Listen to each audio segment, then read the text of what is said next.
ಆಚಿ ಮಸಾಲ. ಎಂತ ಅಡಿಗೆಯ ರುಚಿಯಾಗೋ ರಹಸ್ಯವು 20 ರೂಪಾಯಿ. ಕಾಂಗ್ರೆಸ್ ಸರ್ಕಾರ ಇವತ್ತು ಸದನವನ್ನ ಸರಿಯಾಗಿ ನಡೆಸೋಕೆ ಯೋಗ್ಯತೆ ಇಲ್ಲ ಅನ್ನೋದು ಪ್ರೂವ್ ಔಟ್ ಇದೆ. ಇವತ್ತು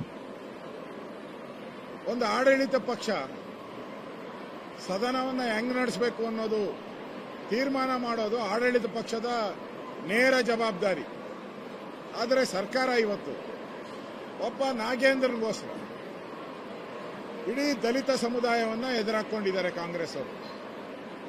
ಈ ಹಣ ಲೂಟಿ ಮಾಡಿರೋದು, ಖಜಾನೆಯನ್ನ ಲೂಟಿ ಮಾಡಿರೋ ನಾಗೇಂದ್ರನ್ನ ರಕ್ಷಣೆ ಮಾಡೋಕ್ಕೋಸ್ಕರ ಇವತ್ತು ಇಡೀ ಸರ್ಕಾರ ಅವನ ಪರವಾಗಿ ನಿಂತಿದೆ ಅಂದ್ರೆ ಇಡೀ ಸರ್ಕಾರದಲ್ಲಿರೋ ಎಲ್ಲರೂ ಕೂಡ ಈ ಹಣವನ್ನ ಭಾಗ ಹಂಚಿಕೊಂಡಿದ್ದಾರೆ, ಈ ಹಣವನ್ನ ಶೇರ್ ಮಾಡ್ಕೊಂಡಿದ್ದಾರೆ. ಅದಕ್ಕೋಸ್ಕರ ಎಲ್ಲರೂ ಅವನ ಪರವಾಗಿ ನಿಂತಿರೋ ಅಂಥದ್ದು ಇದು ಸ್ಪಷ್ಟವಾಗಿ ಗೊತ್ತಾಗ್ತಾ ಇದೆ. ನಾಗೇಂದ್ರನ ಒಬ್ಬನಿಗೋಸ್ಕರ 224 ಶಾಸಕರ ಹಕ್ಕನ್ನ ಚ್ಯುತಿ ಮಾಡ್ತಾ ಇದ್ದಾರೆ. ನಾವು ಇವತ್ತು ಬಹಳ ಪ್ರಮುಖವಾದಂಥ ಪಾರ್ಕ್ಗಳ ಬಗ್ಗೆ, ಇಡೀ ಕರ್ನಾಟಕದಲ್ಲಿರೋ ಎಲ್ಲ ಪಾರ್ಕಲ್ಲಿ 5% ಜಾಗವನ್ನ ಇವತ್ತು ಪ್ರೈವೇಟ್ಗೆ ಮಾರೋ ಅಂಥದಕ್ಕೆ ಅವಕಾಶ ಕೊಟ್ಟಿದ್ದಾರೆ. ಅಂದ್ರೆ ಇದರಲ್ಲಿ ಅದಾನಿ ಕೈವಾಡ ಇದೆ. ಅದಾನಿ ಅವರು ಟನಲ್ ರೋಡ್ ತಗೊಂಡಿದ್ದಾರೆ. ಅವರಿಗೆ ಹೆಲ್ಪ್ ಮಾಡೋಕ್ಕೋಸ್ಕರ ನಿನ್ನೆ ಅದಾನಿ ಅವರು DK ಶಿವಕುಮಾರ್ ಮನೆಗೆ ಬಂದು ಅವರು ಒಪ್ಪಿಗೆ ಕೊಟ್ಟ ಮೇಲೆ ಇವತ್ತು ಬಿಲ್ ಅನ್ನ ತಂದಿದ್ದಾರೆ. ಅಂದ್ರೆ ಬೆಂಗಳೂರಿನ Lalbagh Govinda Govinda, Sankey tank Govinda Govinda, Cubbon park Govinda Govinda. Bengaluru ಜನರ ಶಾಪ. ಈಗಾಗಲೇ ಬೆಂಗಳೂರು ಗಾರ್ಡನ್ ಸಿಟಿ ಇರೋದು ಪೊಲ್ಯೂಟೆಡ್ ಸಿಟಿ ಆಗ್ತಾ ಇದೆ. ನಮ್ದು ಒಂದು ರೀತಿ ಡೆಲ್ಲಿ ತರ, ಡೆಲ್ಲಿ ಯಾವ ರೀತಿ ಪೊಲ್ಯೂಷನ್ ಆಗಿದೆಯೋ ಅದೇ ರೀತಿ ನಮ್ಮ ಬೆಂಗಳೂರನ್ನ ಪೊಲ್ಯೂಷನ್ ಮಾಡಕ್ಕೆ ಬಿಡಬೇಕಾ? ಈಗಾಗಲೇ ಬೆಂಗಳೂರು ಜನ ಲಾಲ್ಬಾಗಲ್ಲಿ ಹೋಗಿ ದಿನ ಮಕ್ಕಳು, ಶಾಲಾ ಮಕ್ಕಳು ಪ್ರತಿಭಟನೆ ಮಾಡ್ತಾ ಇದ್ದಾರೆ. ಕಣ್ಣಿಲ್ವಾ ನಿಮ್ ಸರ್ಕಾರಕ್ಕೆ?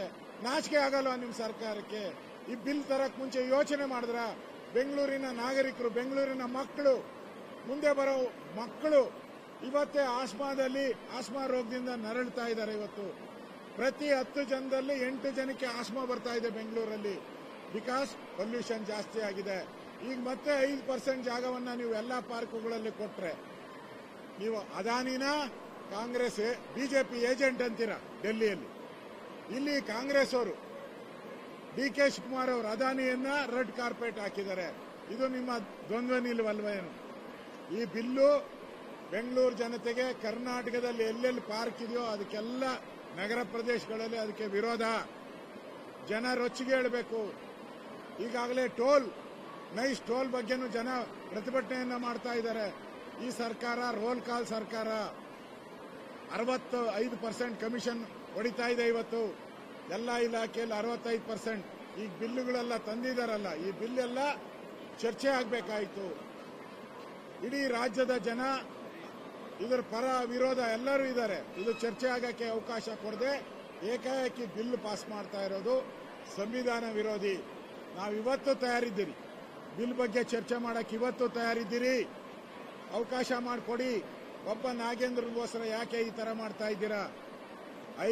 ಕಳೆದ 1 ವಾರಗಳ ಕಾಲ ಪ್ರತಿಭಟನೆ ಮಾಡಿದ್ರು ಕೂಡ ಸರ್ಕಾರ ಈ ದಲಿತರ ದಲಿತರ ಹಣವನ್ನ ಚರ್ಚೆ ಮಾಡಕ್ಕೆ ಬಿಡ್ತಾ ಇಲ್ಲ. ನಾಗೇಂದ್ರ ರಾಜೀನಾಮೆಗೆ ಬಿಡ್ತಾ ಇಲ್ಲ. ಅದರ ವಿರುದ್ಧವಾಗಿ ನಾವು ಈಗಾಗಲೇ ವಿಧಾನಸಭೆಯಲ್ಲಿ ಅನೌನ್ಸ್ ಮಾಡಿದ್ದೀನಿ, ಹಗಲು ರಾತ್ರಿ ಧರಣಿಯನ್ನ ಮಾಡ್ತೀರಿ. ಹಗಲು ರಾತ್ರಿ ಧರಣಿಯನ್ನ ಮಾಡೋ ಮುಖಾಂತರ ಸರ್ಕಾರಕ್ಕೆ ಎಚ್ಚರಿಕೆಯನ್ನ ಕೊಡ್ತಾ ಇದ್ದೀರಿ. ಸರ್ಕಾರ ಇನ್ನಾದರೂ ಮಾನ ಮರ್ಯಾದೆ ಇದ್ರೆ ಕೂಡಲೇ ರಾಜೀನಾಮೆ ತೆಗೆದುಕೊಂಡು ಬರದ ಬಗ್ಗೆ ನಮಗೆ ಚರ್ಚೆ ಮಾಡಕ್ಕೆ ಕೊಡಿ, ನೈಸ್ ಬಗ್ಗೆ ಚರ್ಚೆ ಮಾಡಕ್ಕೆ ಅವಕಾಶ ಕೊಡಿ, ಬಿಡದಿ ವಿಚಾರವಾಗಿ ಚರ್ಚೆ ಮಾಡಕ್ಕೆ ಅವಕಾಶ ಕೊಡಿ. ಈ ಆಗ್ರಹವನ್ನ ಮಾಡ್ತಾ ಇದ್ದೀನಿ. ಮೇನ್ ಬರದ ವಿಚಾರವಾಗಿ ನಾವು ಚರ್ಚೆ ಮಾಡಕ್ಕೆ ಕಾತರದಿಂದ ಕಾಯ್ತಾ ಇದ್ದೀರಿ. ಒಬ್ಬ ನಾಗೇಂದ್ರನಿಗೋಸ್ಕರ ಇಡೀ ಸದನವನ್ನು ಹಾಳು ಮಾಡಬೇಡಿ ಕಾಂಗ್ರೆಸ್ ಅವರೇ. ಮುಂದಿನ ದಿನದಲ್ಲಿ ರಾಜ್ಯದ ಜನ ನಿಮ್ಮನಿಗೆ ಮನೆ ಕಳಿಸೋದು ಗ್ಯಾರಂಟಿ.